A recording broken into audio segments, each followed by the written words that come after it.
방금 소개받은 박홍기입니다. 귀한 신앙의 선배들이 와 계시고, 그리고 한국 교계의 원로들이 계신 자리에 하나님께서 인도해 주셔서 너무나 감사를 드립니다. 그리고 100여 년 전에 교회를 지키고 나라를 지키고자 피 흘렸던 믿음의 선배들, 또 그리고 귀한 나라를 사랑하면서 자기 목숨을 던진 그분들의 함성을 지른 그 자리에 와서 부족하고 어리석은 사람에게 기회를 주셔서 다시 한번 감사를 드립니다. 유인물을 봉투에 넣어드렸는데 거기에 오늘 말씀드릴 교환이 있습니다. 그 부분을 중심으로 말씀을 드리도록 하겠습니다. 말씀 먼저 한 구절 보도록 하겠습니다.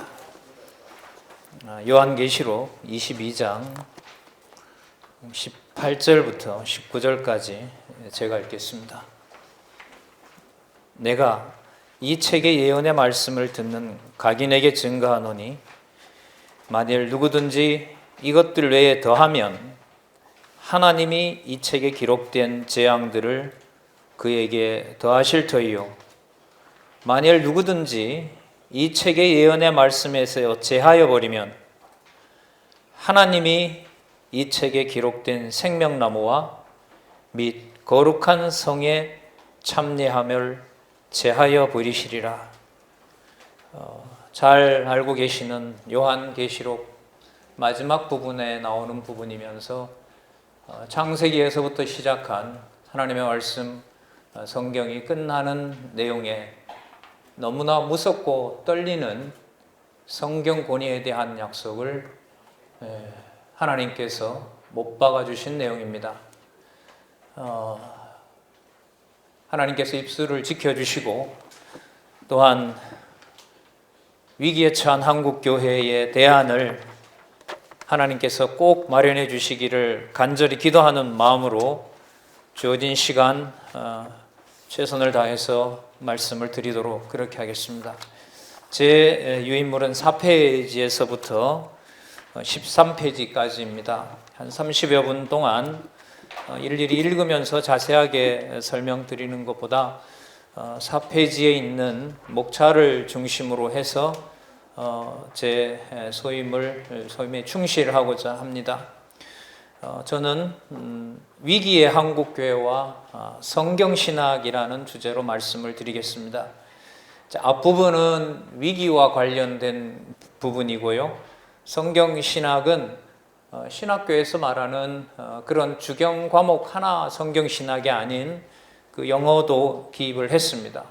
성경 그 자체가 가지고 있는 신학, 이걸 2부에 말씀하실 박용규 목사님께서 60평생 연구년으로 보면 32년 동안 준비하셨던 연구서에 대한 중요함을 제 나름대로 역사적 중요성을 따라서 소개하는 시간을 갖도록 그렇게 하겠습니다. 간단하게 말씀을 드렸습니다. 아까 어른들께서도 말씀해 주셨는데요. 진짜 위기에 처해 있습니다. 그러나 그 위기의 본질은 무엇보다도 호서문 2번에도 나와 있는 것처럼 성경 말씀을 최고의 가치로 삼고 성경만 붙들어야 되는데 한국교회가 토마스 선교회 순교가 올해가 157주년인데요. 150년 역사에서 과거의 우리 교회사를 보면 그렇게 되어오질 못했습니다. 물론 하나님의 엄격한 섭리 속에 있었다는 것을 또 한 번 생각을 하면서 이제는 하나님께서 코로나 백신 혹은 치료제보다 더 다급한 성경을 창세기부터 계시록까지 하나님의 말씀으로 확증해 주시는 놀라운 역사가 저는 있다고 생각을 합니다. 그걸 잠시 우리 귀한 신앙의 선배들에게 후배로서 또 저 본래 과목은 철학을 전공했습니다마는 그 철학 전공을 하면서 왜 이것이 골로새서 2장 8절에 있는 대로 헛된 속임수고 이 헛된 속임수에 대한 대안은 성경밖에 없는지를 소개를 드리려고 합니다. 그야말로 개혁교회의 슬픈 역사가 종교개혁 500여 년이 지난 지금에 놓고 봤을 때 성경 권위의 추락은 이루 말할 수 없이 심각한 상황입니다. 여러 준비를 하면서 과거 역사를 돌아보니까 아주 의미 있는 일들이 4세기 말에 있었습니다.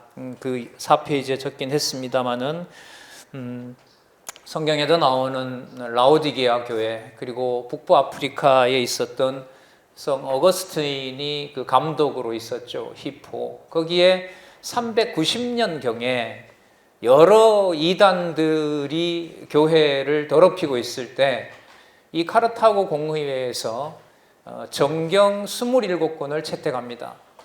돌아다니던 위서들은 제가 알기로 200여 권이 넘습니다. 거기에서 27권을 권위 있는 하나님의 말씀으로 확정하는 일들이 생겼습니다. 이분들이 쓴 것이 아니라 감독들이 모여서 신학자들과 함께 27권의 권위를 확증해 준 겁니다. 참 그런데 하나님의 역사가 무서운 게요. 이 391년에 데오드시우스 황제가 기독교를 로마 국교로 채택을 해버립니다. 그런데 정말로 무서운 역사가 이 391년 기독교 공인과 더불어 중세 1000년의 암흑기가 시작이 됩니다. 역사를 조금 알고 이 역사를 보고 저는 몸서리를 쳤는데요. 진짜 무서운 분이구나, 하나님께서. 그게 여러분 아시는 것처럼 1517년 종교개혁까지 이어집니다. 그 성경을 번역해서 자국으로 옮기면서 수많은 또 순교자들이 났습니다. 그래서 성경을 받을 때마다 함부로 입을 놀리면 안 되겠다는 마음을 자꾸 다지게 되는 이유도 이 말씀을, 이 성경의 권위를 하나님께서 지켜오셨다는 역사적 사실 때문에 자꾸 그러한 생각을 하게 됩니다. 과거에 이렇게 시작된 종교개혁이 그러면 이제 500여 년 동안 순탄했느냐? 절대로 그렇지 않습니다. 6페이지에 있는 내용들을 중심으로 말씀을 드리면 여러분들 잘 아시는 프랑스 철학자죠. 나는 생각한다, 그러므로 나는 존재한다라는 근대 철학의 아버지라는 데카르트라는 철학자가 있습니다. 그 명제는 매우 위험한 명제입니다. 성경 권위를 정면으로 대적하고 그 다음에 하나님 계시 중심의 신학, 하나님 자기 계시의 신학을 뿌리채 흔들어 놓는 말입니다. 그 말 한마디가 하나님이 존재하기 때문에 내가 존재한다. 이것이 성경의 바탕을 둔 신존재 증명인데, 데카르트라는 철학자의 이 한마디에 의해서 내가 신의 존재를 의심할 수 있기 때문에 내가 존재한다라는 자기의 존재 근원을 끌어내버린 겁니다. 완전히 토대를 붕괴시켜버린 거죠. 이 사람을 필두로 해서 영국의 근대 법을 창시했다고 하는 유명한 정치가이고 신학자였던 그 존 로크가 그런 말을 합니다. 그래, 맞다. 그러면 성경 계시도 일단 알려졌다면 그게 우리의 이성 속에 와서 필터를 받아야 된다, 걸러져야 된다는 거죠.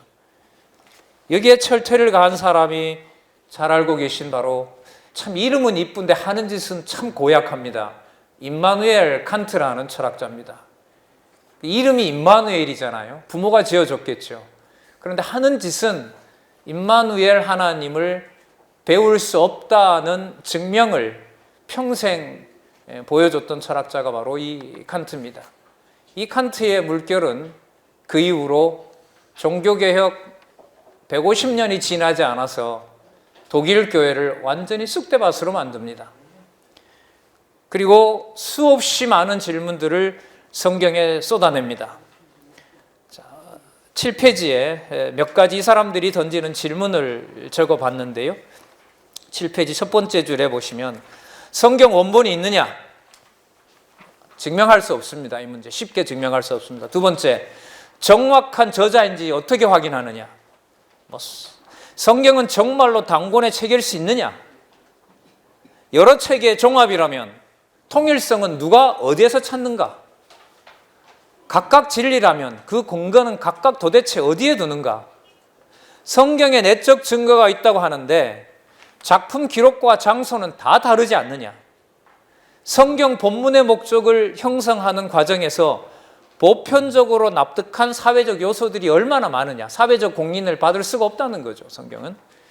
기록된 본문은 문학 장르가 다양한데 어떤 것을 기준으로 삼아서 성경을 이해해야 되느냐? 시냐? 소설이냐? 설화냐? 신화냐?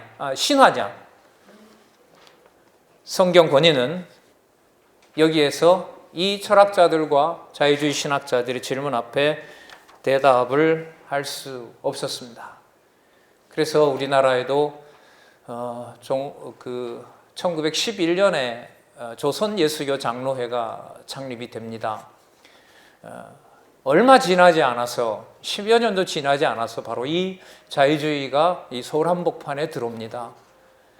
나라 빼앗긴 슬픔도 컸고 독립운동도 너무나 큰 일이었지만 하나님께서 교회사를 섭리하시는 배경에서 봤을 때 저에게 가장 큰 충격 중에 하나는 바로 하나님께서 이렇게 나라를 무너뜨리고 장로회라는 여러 교단도 그때 함께 썼죠.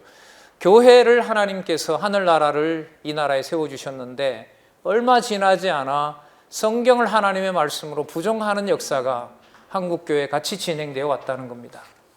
그 역사 가운데 현재의 결과는 잘 아시는 것처럼 서울 경기 지역에 70여 프로의 교회 학교가 없습니다. 성경을 가르치지 않습니다. 성경을 처음서부터 가르치는 신학교도 없습니다. 10월 14일 날 SBS가 방영한 데 보면 신학교 숫자가 교단 수 370여 개보다 40개나 더 많은 400여 대학원이 있다고 합니다. 어디에서 창세기부터 계시록까지 정황무오한 하나님의 말씀임을 가르쳐주는 신학교는 거의 없는 것 같습니다. 그래서 저는 오늘 여기 오신 선배들의 기도를 들으면서 저는 하나님께서 듣게 하시는 저는 성경 말씀을 생명의 말씀으로 회복해야만 하는 그런 피눈물로 저는 일단 들었습니다. 그래서 남아있는 시간 잠시 성경 신학에 대해서 소개를 드리고요. 그 저자를 통해서 우리 선배들께서는 성경이야말로 성경만 하나님의 말씀이고 진리의 말씀이며 위기에 처한 한국교회에 대안이 될 수 있는지를 함께 숙고해 주시고 대안을 찾으시기를 간절히 바랍니다. 10페이지에 보시면은요, 제가 소개해 드릴 성경신학, The Bible Theology의 주창자인 우리 박용기 목사님의 성경신학 총서 20권의 목록이 나와 있습니다. 그 연도수를 보면 87년에 시작한 일이 2019년에 마쳤습니다. 32년 동안의 연구 결과입니다. 이걸 오늘 기획하시는 우리 신명 목사님과 이정춘 목사님을 통해서 제가 이제까지 배웠던 철학과 신학을 바탕으로 어떤 역사적 의의가 있는지를 저는 잠시 소개를 드리는 겁니다. 간단하게 좀 접근을 하면 이렇게 되는 겁니다. 지금 자유주의 신학자들과 또 그와 관련된 모든 운동들은 또 학자들은 창세기에서부터 계시록까지의 연결성을 다 부정합니다. 저자 부정은 물론이고요. 또 해석에 잡다한 것이 모여있는 문서설이라는 것도 여러분들 많이 들으신 걸로 알고 있습니다. 이렇게 접근하겠습니다. 왜 창세기 다음에 출애굽기가 나와야 됩니까? 이렇게. 왜 출애굽기 다음에 반드시 민수기입니까? 왜 룻기는 사사기 다음이며 사무엘상 앞에 있어야 되는 겁니까? 왜 유사한 내용인 열왕기가 역대기 앞에 있고 왜 역대기는 똑같은 것은 아니죠. 상당히 유사한 부분을 가지고 그렇게 붙어 있습니까? 지금 유대인들은 역대기는 시편으로 놓고 있습니다. 그리고 우리는 열왕기 다음에 역대기를 놓고 있습니다. 왜 이사야 다음에 예레미야가 오고 이사야로부터 시작한 선지서는 왜 말라기로 끝나야 됩니까? 왜 말라기 다음에 누가복음도 아니고 마가복음도 아니고 요한복음도 아닌 마태복음이 바로 그 자리에 와야 됩니까? 좀 더 들어가겠습니다.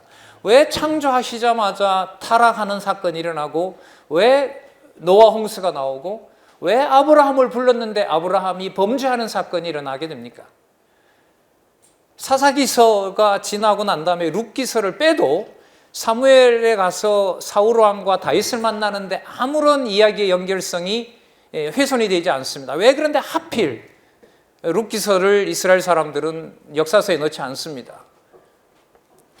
시가서로 돌려놓고 있습니다. 이방 여자와 관련된 이야기이기도 하고요. 왜 마태복음 다음에 마가복음이고 왜 마가복음 앞에 마태복음은 안 되는가? 왜 요한복음이 앞에 오질 않고 제일 나중에 오는가? 바울 서신의 기록은 다 연대수가 다릅니다. 그런데 왜 로마서가 제일 먼저 와야 되고 사도행전은 왜 그렇게 끝나고 로마서가 오느냐? 고린도 전후서는 왜 그렇게 끝나면서 왜 바로 그 다음에 에베소서도 아닌 갈라디아서가 그 자리에 오느냐? 여러분 보고 계신 10페이지에 2번부터 19번까지가 권당 550페이지로 되어 있고요. 전체 페이지가 9,882페이지입니다. 책 전체 550권이니까요. 그게 18권으로 되어 있습니다. 왜 요한계시록 앞에 유다서가 와야만 되고 요한 1, 2, 3서 끝난 다음에 유다서가 와야 되는가? 그래서 그 성경의 편집을 창세기서부터 계시록까지 그 순서를 건드리지 마라. 그러면 자유주의 신학자들은 엄청난 공격을 합니다. 왜 건드리지 말아야 되느냐? 건드리지 말아야 된다.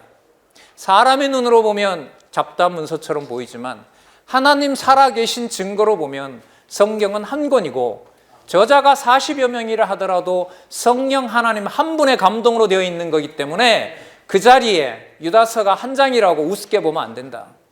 유다서 한 장이 가지는 권위나 이사야서 66장이 가지는 권위나 똑같이 하나님의 말씀으로 권위가 있는 것이다. 그게 말이 되느냐? 증명을 해봐라. 저는 이 시기가 이제 후배인 저 같은 사람들에게 오지 않았나 싶습니다. 한국 크리스천 신문을 통해서 신신묵 목사님 대담으로부터 여기 오늘 축도해 주신 최병두 목사님 인터뷰를 상세하게 읽었습니다. 한국교회 반역사를 눈으로 지켜보셨던 총회장님들 또 신학교 총장님들 부총회장님 여기 다 계십니다. 그 장면들 속에서 그 기록한 내용 속에서 인터뷰 내용에서 한국교회의 대안을 너무너무 고민하신다는 사실을 듣고 선배들을 찾아뵙고 저희들이 그 권위를 성경 권위를 지켜갈 수 있는 길이 저는 있다고 생각합니다. 그걸 꼭 소개를 드리고 싶어서 저는 꼭 말씀드릴 수 있는 기회를 달라고 부탁을 드렸습니다. 지켜나가고 싶고 철학의 헛된 속임수로 넘어서고 싶고 코로나 백신과 바이러스 치료제보다 한국교회를 병들게 하는 성경 몇 구절의 이단으로 넘어가는 이런 일은 앞으로 절대로 없을 수 있고 없어야 되고 그 대안이 저는 지금 목사님들 보고 계신 10페이지에 있는 한 11,000페이지가 되는 이 연구서를 통해서 저는 대안이 마련이 된다고 생각을 합니다. 그러면 도대체 그 내용들이 어떻게 되어 있기 때문에 그러는지 한 가지 사실만 말씀을 드리도록 하겠습니다. 11페이지에 보시면은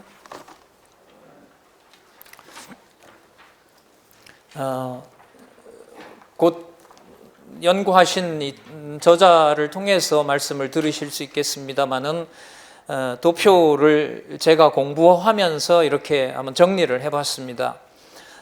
도표에 보면 이제 성경은 여호와, 성경에서 말하는 하나님의 이름이시잖아요. 그 여호와께서 존재하신다는 것을 계시한 것이 바로 성경관의 기본 전제입니다. 자, 권은 두 권입니다. 구약과 신약으로 되어 있습니다. 그리고 편은 아시는 것처럼 구약은 세 편으로 되어 있습니다. 역사서, 그 다음에 시가서, 선지서 이렇게 되어 있고요.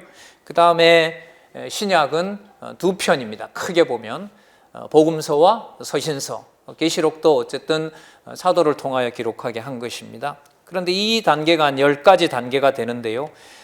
왼쪽에 있는 부분들을 사무엘하 16장 3절에 제가 임의로 이렇게 골랐습니다. 다른 모든 성경을 보는 안내를 이렇게 하고 있다는 겁니다. 그래야 창세기 다음에 출애굽기, 출애굽기 다음에 레위기, 레위기 다음에 민수기, 민수기 다음에 신명기, 그리고 여호수아, 그리고 신약으로 가면 신약은 진짜 이 순서를 무너뜨리기가 너무나 쉽습니다.